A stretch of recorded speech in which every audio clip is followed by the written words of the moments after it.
Good morning বন্ধুরা। দেখুন আজকে আমাদের ছাদে কি সুন্দর একটা লাল টুকটুকে জবা ফুল ফুটেছে। এই গাছটা বুঝতে পারিনি, নিয়ে এসেছিলাম যে কি কালার হবে। এই প্রথম ফুটেছে ফুলটা, কিন্তু দেখছি খুব সুন্দর একটা টকটকে লাল রঙের জবা হয়েছে, খুব ভালো লাগছে দেখতে। আর ওইদিকে তো দেখছেন আমাদের মশারির মধ্যে গাঁদা গাছ, কাঠবিড়ালির উপদ্রব থেকে বাঁচতে গাঁদা গাছগুলো মশারির মধ্যেই রয়ে গেছে এখনও, তাই জন্যই গাঁদা ফুলগুলো হয়েছে। ওই যে মুনের পাপা কাজ করছে, ওদিকে কি করছে।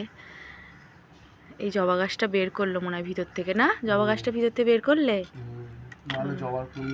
নাহলে তো জবার কুড়িও কেটে দিচ্ছে কাঠবেড়ালিতে, সেই জন্য জবার গাছটা বের করেছে ওখান থেকে। তাই মশাইটা আবার ঠিকঠাক করে দিচ্ছে ও। দেখুন গাঁদা গাছেও কত ফুল হয়েছে, অনেক হয়েছে গাঁদা গাছেও ফুলগুলো। এর আগে তো একটাও ফুল হচ্ছিল না, ভাগ্যিস মশারি মধ্যে ঢোকানো হলো বুদ্ধি করে, তাই জন্য গাঁদা গাছগুলোয় অনেক ফুলে ভরে গেছে। শীতকালে এত গাঁদা ফুল হলে খুব ভীষণ ভালো লাগে, তাই না? ছাদের মধ্যে ভালো লাগছে তো তোমার? এত ফুল করেছো গাঁদা ফুল, ভালো লাগবে না? নিজে হাতে করার মজাই আলাদা। ঠিক আছে, তাহলে এখন এই ভিডিওটা এখানেই শেষ করছি। টাটা সবাইকে, সবাই ভালো থাকবেন, সুস্থ থাকবেন।